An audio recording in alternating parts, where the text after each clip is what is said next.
বলো সবাই ভালো আছো তো? আলহামদুলিল্লাহ। যাই হোক,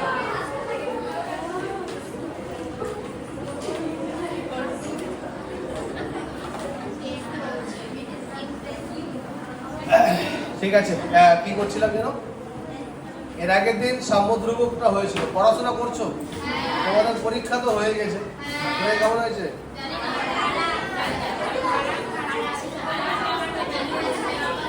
খুব সহজ কোশ্চেন দিয়েছিলাম। কোশ্চেন সহজ ছিল না? প্রচুর। হ্যাঁ, 30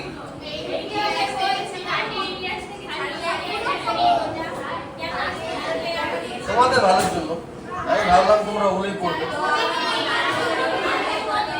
তোমাদের ভালোই করেছে। দেখো আমি টুকে দিয়েছি, আমি কিন্তু নিজের মন গড়া দিলে কোথাও পেতে না, অ্যান্সার হতে পারতে না। আমি বললাম যেগুলো তাহলে পড়বে ওরা।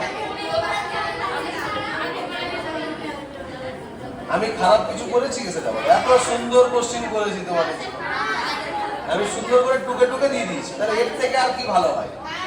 যারা পড়বে, যারা খাটবে ওগুলো নিয়ে, তারা তো ভালো পারছে। এবার নিটের পরীক্ষা দিবে, তার মানে তো ওগুলো একটু পড়বে ওই চ্যাপ্টার থেকে, এটাই স্বাভাবিক। আর তোমরা ভাবছিলে যে বলে আরো ভালো দিবে। যাই হোক, ইকুইলিব্রিয়াম কনস্ট্যান্ট, আমি এর আগের দিন ইকুইলিব্রিয়াম কনস্ট্যান্ট শিখিয়েছিলাম এবং সেগুলোর ভাগ দেখিয়েছিলাম।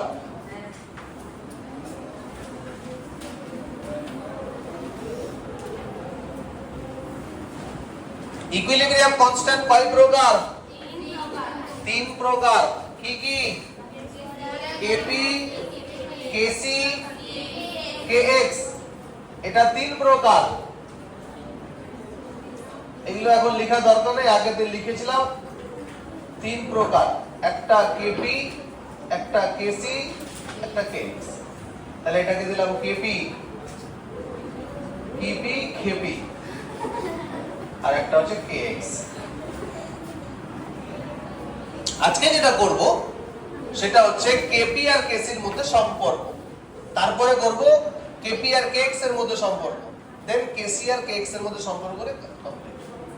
বেশি বড় ক্লাস হবে না, চাপ নেওয়ার কিছু নেই। দেখো, রিলেশন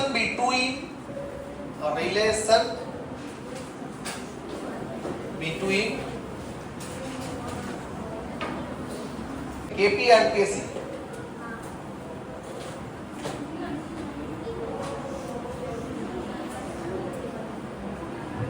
কেপি আর কেসি,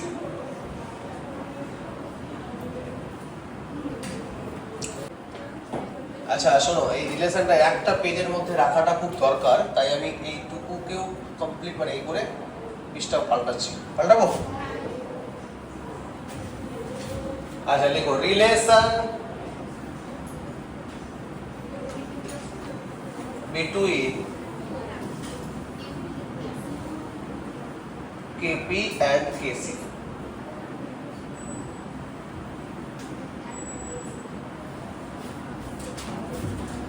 দেখো, আমরা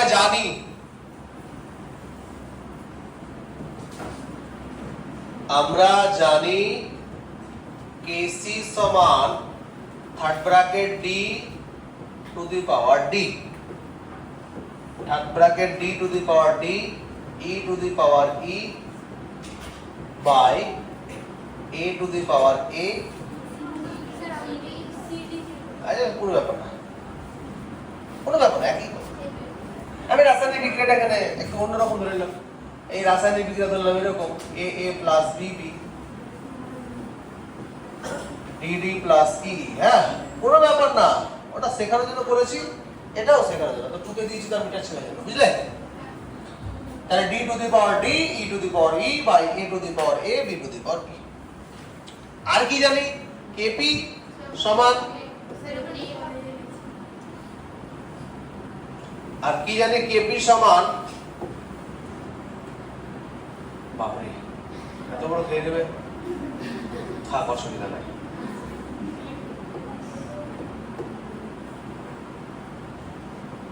হয়েছে? আর কিছু সমস্যা আছে কি? কেপি সমান কি? P D to the power D, এখানে আমি বড় অক্ষরের পি দিলাম না, ছোট অক্ষরের পি দিলাম, into P E to the power E by P A to the power A into P B to the power B. ঠিক আছে, দেখো আমরা এখানে যেটা করব এবার সেটা হচ্ছে কি, এই দুটো সমীকরণের মধ্যে বা এই দুটো ইকুয়েশনের মধ্যে সম্পর্ক নির্ণয় করব, সম্পর্ক প্রতিষ্ঠা করব। আমরা জানি, দেখো আমরা জানি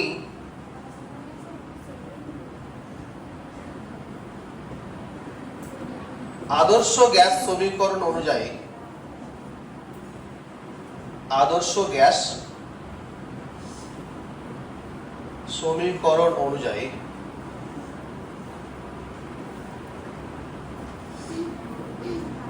কি জানি বলতো, পিভি ইকুয়ালস টু এনআরটি। কেউ লিখবে না, একটু দেখো এবারে একটু খেলাটা আছে। পিভি ইকুয়ালস টু এনআরটি এটা আমরা জানি। তাহলে যে কোনো গ্যাসের ক্ষেত্রে, যে কোনো গ্যাসের ক্ষেত্রে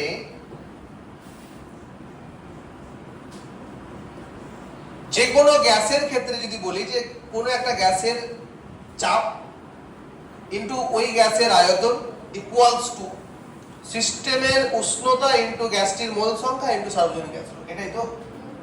তাহলে কোনো একটা সিস্টেমে যদি একাধিক গ্যাস থাকে, ধরো 10টা গ্যাস আছে, তাহলে যে কোনো একটা গ্যাসের ক্ষেত্রে আমরা যদি বার করি তাহলে একটা গ্যাসের চাপ বসাবো না মোট চাপটা বসানো উচিত। ধরো ওখানে আছে CO2 O2 N2 H2 অনেক গ্যাস আছে, তার মধ্যে ধরো CO2 তোমাকে পিভি বার করতে বলেছে, তাহলে CO2 এর পি বসাবো না গোটা পি বসাবো? CO2 এর পি বসাবো। তো এইজন্য এই পিটাকে বলা হয় আংশিক চাপ বলবো। গ্যাসটির চাপ এটা আংশিক চাপই বোঝায়। তাহলে কোন গ্যাসের আংশিক চাপ ইনটু ওই গ্যাসের আয়তন সমান সমান এনআরটি। ভুল, এটা কথাটা কি ভুল না ঠিক? কোন গ্যাসের আংশিক চাপ ইনটু ওই গ্যাসের আয়তন ইকুয়ালস টু এনআরটি। এনআরটি, তাই না? এনআরটি মানে এইটা তো ফিক্সড, মানে আর তো ফিক্সড, পিভি তো কনস্ট্যান্ট বলে। নির্দিষ্ট যদি মোল থাকে আবার যদি উষ্ণতা সেম থাকে তাহলে তো পিভি কনস্ট্যান্ট, তাই না?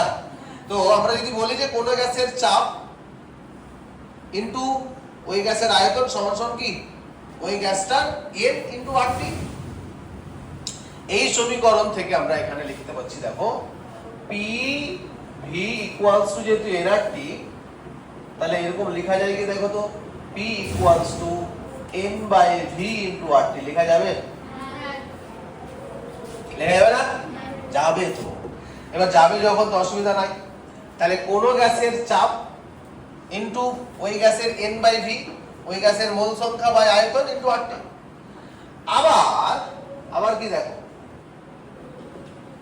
এন বাই ভি মানে কি মোল সংখ্যা বাই আয়তন না? তাহলে মোল সংখ্যাটা কি প্রায় ভরের, মানে ভরের মতোই না? মোল সংখ্যা বাড়লে ভর বাড়বে না? ভর ব্যাপারটা ভরের সাথে রিলেটেড। আর আয়তনটা, আয়তন তো বুঝি। তাহলে আমি যদি বলি যে মোল সংখ্যা বাই আয়তন কি জিনিস, ভেরি গুড। ভর বাই আয়তন মানে কি ঘনত্ব না? এখানে মোল বাই আয়তন মানে ওইটাকে বলবো মোলার গাঢ়ত্ব, মানে গাঢ়ত্ব। ভর বাই আয়তনটা গাঢ়ত্ব বোঝায়, ঘনত্ব বোঝায়। তাহলে মোল বাই আয়তনটাকে আমি আলাদা এক্সট্রা নাম দিলাম, কি নাম? মোলার গাঢ়ত্ব। তাহলে মোলার গাঢ়ত্ব সংখ্যা কি বলতো? একক আয়তনে যত মোল সংখ্যা উপস্থিত থাকে সেটাকে বলে মোলার গাঢ়ত্ব। জানি তো আমরা, যদি V1 ধরে নিই তাহলে একক মোলার গাঢ়ত্ব যত মোল আছে। তাহলে n বাই v আমরা ইকুয়েশন দিয়ে বলতে পারি, অতএব n বাই v সমান সমান মোলার গাঢ়ত্ব। লেখা যাবে কি যাবে না বলো? যাবে, ভেরি গুড। আর মোলার গাঢ়ত্ব আমরা প্রকাশ করেছিলাম থার্ড ব্র্যাকেটের মাধ্যমে, মনে পড়ছে? ওই যে বলেছিলাম সক্রিয় ভর পড়াতে গিয়ে। তাহলে এখানে মোলার গাঢ়ত্বকে কি দিয়ে প্রকাশ করব? থার্ড ব্র্যাকেট দিয়ে। এই হোক x y z, x y z যেটা দিচ্ছি, তাহলে যে কোনো জিনিসের মোলার গাঢ়ত্ব থার্ড ব্র্যাকেট দিয়ে বোঝানো হয়। তাহলে তোমরা এই আর এইটা, মানে এই সমীকরণ আর এই সমীকরণ থেকে এরকম কি লেখা যায়? অতএব বলা যায় অতএব বলা যায় এ এর আংশিক চাপ সমান এ এর আংশিক চাপ কত আগে লিখে দিই পি অফ এ না পি অফ এ তো ইকুয়ালস টু এ এর মোলার গাঢ়ত্ব ইনটু আরটি বলা যাবে আবার এ এর মোলার গাঢ়ত্ব কি দিয়ে প্রকাশ করব ভেরি গুড দেখো তো বুঝতে না পারলে আমাকে বলো বুঝতে পেরে গেছো ঠিক আছে তাহলে বি এর আংশিক চাপ এটা কি দিয়ে লিখছি পিবি ইকুয়ালস টু কি লিখবো বি এর মোলার গাঢ়ত্ব ইনটু আরটি খুব কষ্ট আবার লিখতে হবে করে না এটা কি বন্ধ চালাতে হবে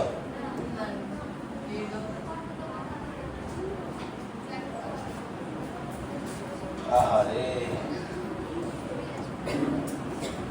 দেখো আমার সাথে লিখে নাও দিদি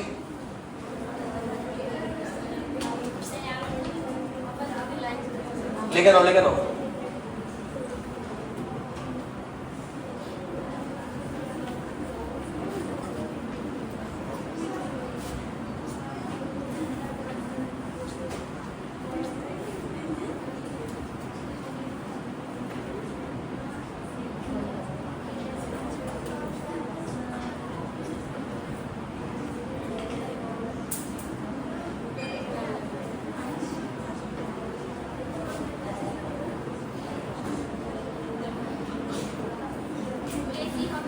এটা কেপি হবে না কেসি হবে লিখো আমার সাথে লিখতে থাকো টাইম নষ্ট না হয়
দেখো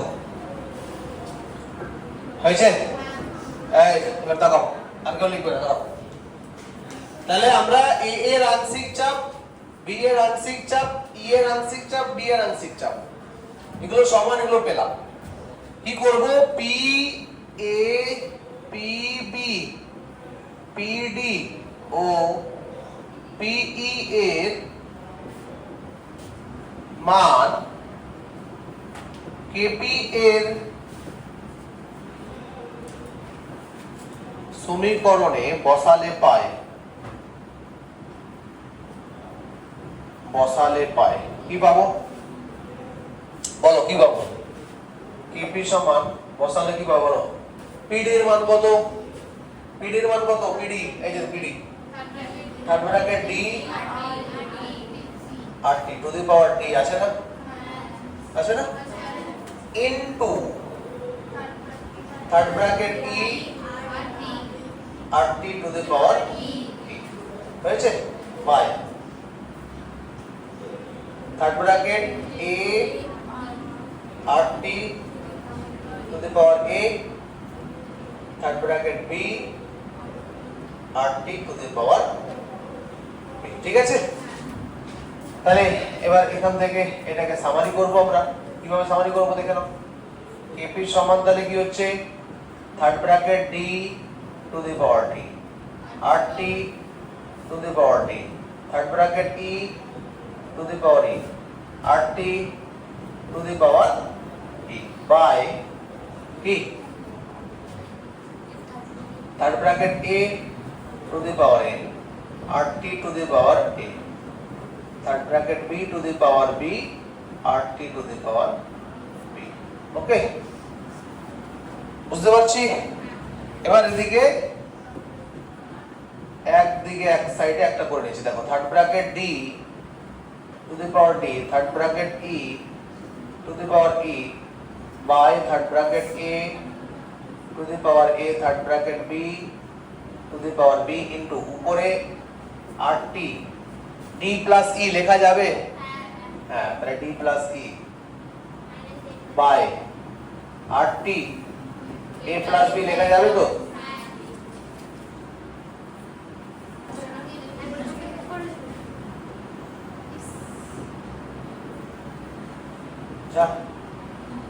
এ প্লাস বি। ওকে, তাহলে এটা কি বলো তো? এইটা কি দেখা দেখা লাগছে? কি এটা? তাহলে ওদের কেপি সমান KC into R T to the power B plus E minus A plus B.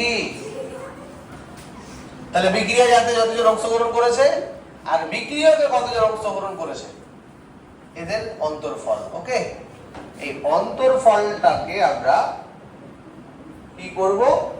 R T to দি পাওয়ারে ডেল এন করে দেব। ডেল এন মানে তাহলে কি পেলাম? ডেল এন মানে কি পেলাম? বিক্রিয়কে কতজন অংশগ্রহণ করেছে আর বিক্রিয়াতে কতজন অংশগ্রহণ করেছে, বিক্রিয়া জাতের সংখ্যা থেকে বিক্রিয়কে বাদ দেব। এবং এটাকে ডেল এন জি লেখা হয়। কেন লেখা হয় বলবো? কারণ যারা গ্যাসিয়াস স্টেটে থাকবে তাদের ক্ষেত্রেই ক্যালকুলেট করব, নাহলে করব না। গ্যাসিয়াস স্টেট যাদের ক্ষেত্রে থাকবে তাদের ক্ষেত্রেই এই সংখ্যাটা কাউন্ট করব। আমি উদাহরণ দিয়ে করে দিচ্ছি। তাহলে ঢুকে না, সুন্দর করে 10 সেকেন্ডের মধ্যে ঢুকবে তোমরা। হ্যাঁ, চলো।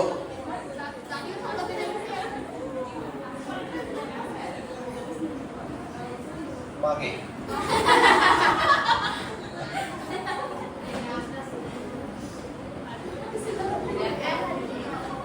একাতে করতে হবে।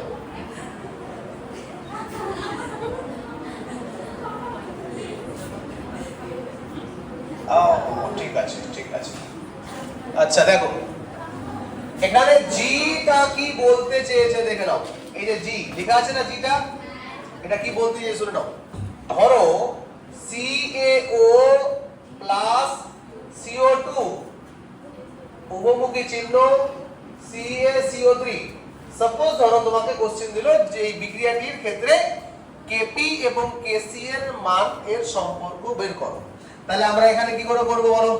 যদি দেওয়া থাকে এটা সলিড, এর পাশে সলিডই থাকবে, এর পাশে গ্যাস থাকবে, আর এর পাশে কি থাকবে বলো, সলিড থাকবে। তো আমি এর কেপির মান জানি না, কেসির মান জানি না, কিন্তু ওগুলোই আমি লিখে রাখছি। তাহলে আমরা কি জানি, কেপি সমান KC into RT to the power del N. তো আচ্ছা, ডেল এন মানে কি? ডেল এন মানে বিক্রিয়া যাতে কারা আছে সেগুলো যোগ করব, আর বিক্রিয়কে যারা আছে সেগুলোকে যোগ করে দুটোর মধ্যে বিয়োগ করব। ওকে, তাহলে বিক্রিয়কে কারা আছে বলো, এই যে CaCO3, CaCO3 আছে, তাহলে কটা আছে CaCO3? তাহলে একটা, এক মাইনাস এইবারে কি আছে, এটা ডেল এর ভ্যালু বার করছি। হ্যাঁ, এবারে কজন, মানে CaO আছে কজন, একজন, তাহলে এক প্লাস CO2 কজন, একজনই। বুঝতে পারছো কি কথাটা? সবাই বুঝতে পারছো তো? ঠিক আছে, তাহলে হিসাব মতো 1 মাইনাস 2, তাহলে কত হচ্ছে -1। কিন্তু এই প্রসেসটা রং। কেন রং? কারণ সলিড যেগুলো আছে সেগুলোকে নিতে পাবো না, গ্যাসিয়াসটাকেই আমরা ডেল এনে কাউন্ট করব। কি করে দেখে নাও এবার, অ্যান্সার একই আসছে, অসুবিধা নেই, কিন্তু ডেল এনে ব্যবহার করতে পারবো। তাহলে ডেল এন সমান CaCO3 কটা আছে, একটা, কি হিসাবে আছে, তাহলে ওইটা একটাকে আর ধরতে পাবো না, জিরো ধরবো, ওটা জিরো মাইনাস। এবারে CO কটা, একটা ধরবো, কেন, ভেরি গুড, তাহলে জিরো প্লাস CO2 কটা,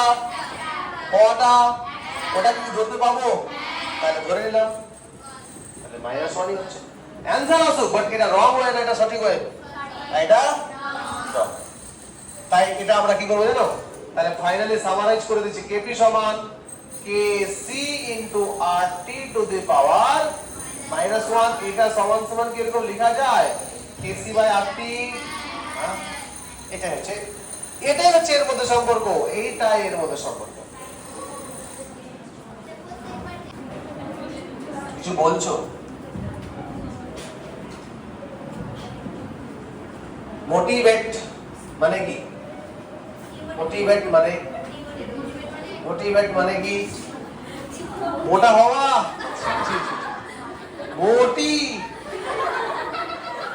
ভেট, যে মোটি ভাত বেশি খায়।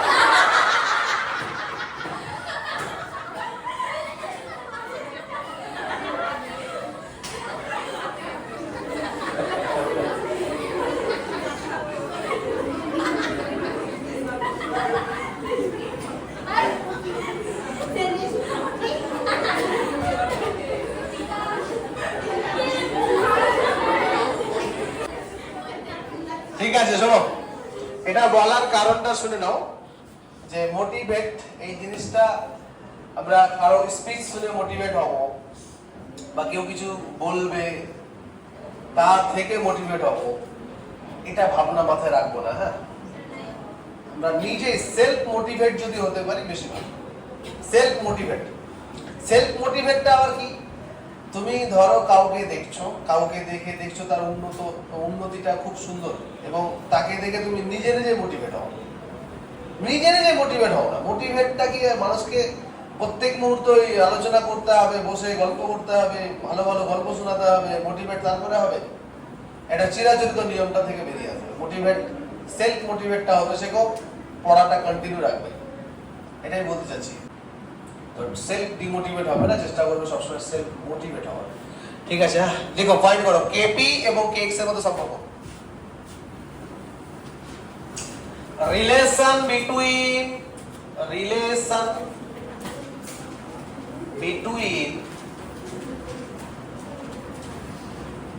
KP and kx, relation between kp and kx।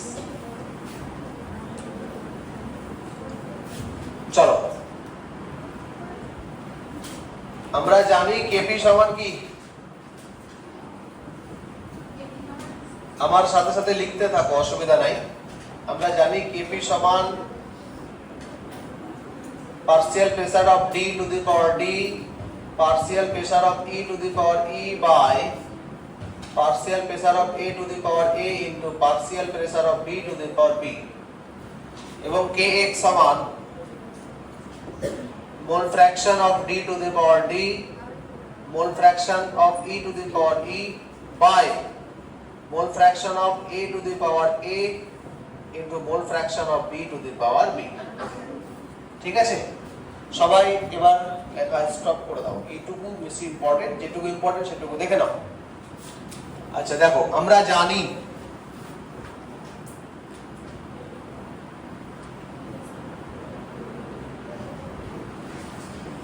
ডাল্টনের আংশিক চাপ সূত্র অনুযায়ী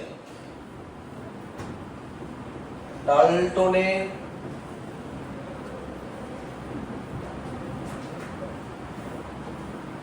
আংশিক চাপ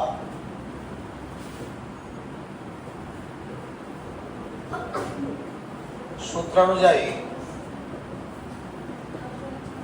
কি জানি বলো তো কোন গ্যাসের আংশিক চাপ সমান ওই গ্যাসের মোল ভগ্নাংশ ইনটু মোট চাপ ঠিক আছে এটা তো পড়েছিলাম না পড়েছিলাম কিনা বলো বলে দিই জানি কি যে কোন গ্যাসের আংশিক চাপ কেউ লিখবে না এখন শুনে নাও ধরে নাও আমি এক্স পাই জেড আচ্ছা একটা যে কোনো করে দিচ্ছি এ গ্যাসের আংশিক চাপ পি এ সমান কি সমান সমান ওই গ্যাসের মোল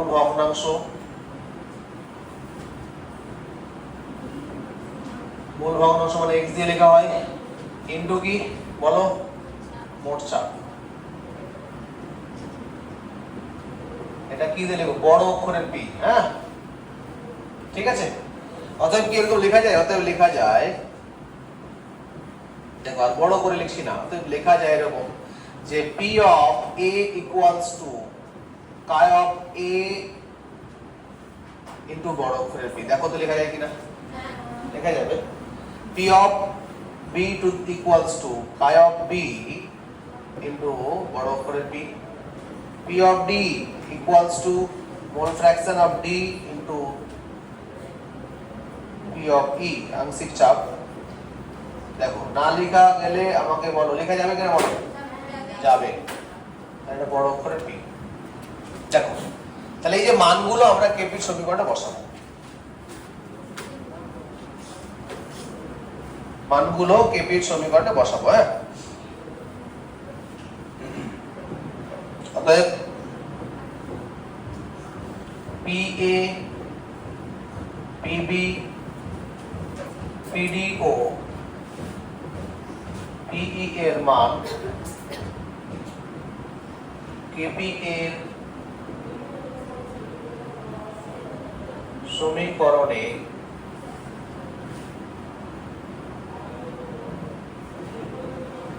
বসিয়ে পাই দেখো কি পাবো বলো এই সমীকরণে বসাবো হ্যাঁ তাহলে কেপি সমান কি পাবো মোল ফ্র্যাকশন অফ ডি নাকি ইনটু পি ঠিকঠাক করছি কি দেখো তো টু দি পাওয়ার ডি দেখো তো খালি চেঞ্জ করে এখানে আবার কি mole fraction of E into P to the power D by mole fraction of A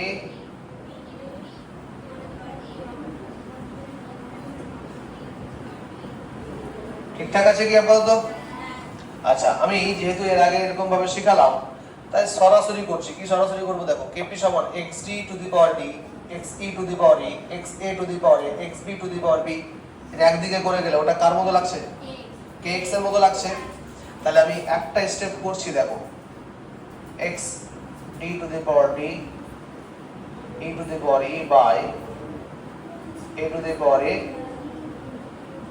to the power b ঠিক আছে বুঝতে পারছো ইনটু উপরে আছে p to the power d plus e আর নিচে p to the power a plus b এটা এবার এখানে ছিল কিভাবে যাবে দেখো kp সমান এটা kx না দেখো তো এটুকু তো kx তাহলে kx into p to the power d plus e minus a plus b না, বুঝতে পারছো তো? তাহলে এখানে অতএব kp সমান সমান কি লিখবো না, kx into p to the power del n, এটা তাহলে কি g, g ফর গ্যাসিয়াস। তাহলে এইটা সমীকরণ নির্দেশ করে kp এবং kx এর মধ্যে সম্পর্ক। ভেরি গুড, দুটো kp কে সমান করো। ও আচ্ছা, ঠিক।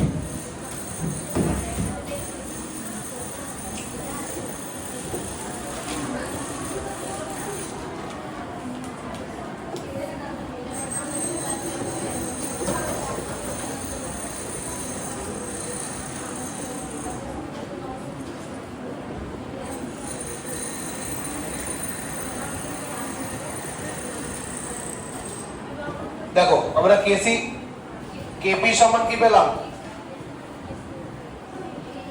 আমরা জানি কেপি সমান কেসি RT two the power ln g এবং কেপি সমান কি পাবো, kx p to the power ln g, তাই তো? উভয় ক্ষেত্রে kp এর মান কি করে পাবো বলো, সমান করে পাই। দেখো দুটো সমান করে দিলে কি হবে, kc RT to the power del n g equals to kx p to the power del n g লিখা যাবে। অতএব kc equals to kx into p by RT to the power del n g, দেখো লেখা যাবে কিনা। তাহলে এই রিলেশনটা হচ্ছে kc এবং kx এর মধ্যে সম্পর্ক। চলো টুকে নাও, হয়েছে? তাহলে তিনটা সম্পর্ক আজকে হয়ে গেল, kc kp, kp kx আর kc kx, তিনটা সম্পর্ক কমপ্লিট। আজকে এই তিনটা সম্পর্ক ভালো করে তোমরা ঘরে বসে পড়বে, ঠিক আছে? চলো আজকে এই পর্যন্তই, পরের দিন আবার দেখা হবে। ভালো থাকো, ক্লাসগুলো মন দিয়ে করবে এবং প্রবলেম হলে, ডাউট হলে কমেন্ট দিয়ে আমাকে লিখবে, আমি চেষ্টা করবো সেটা যথাযথ অ্যান্সার করে দেওয়ার।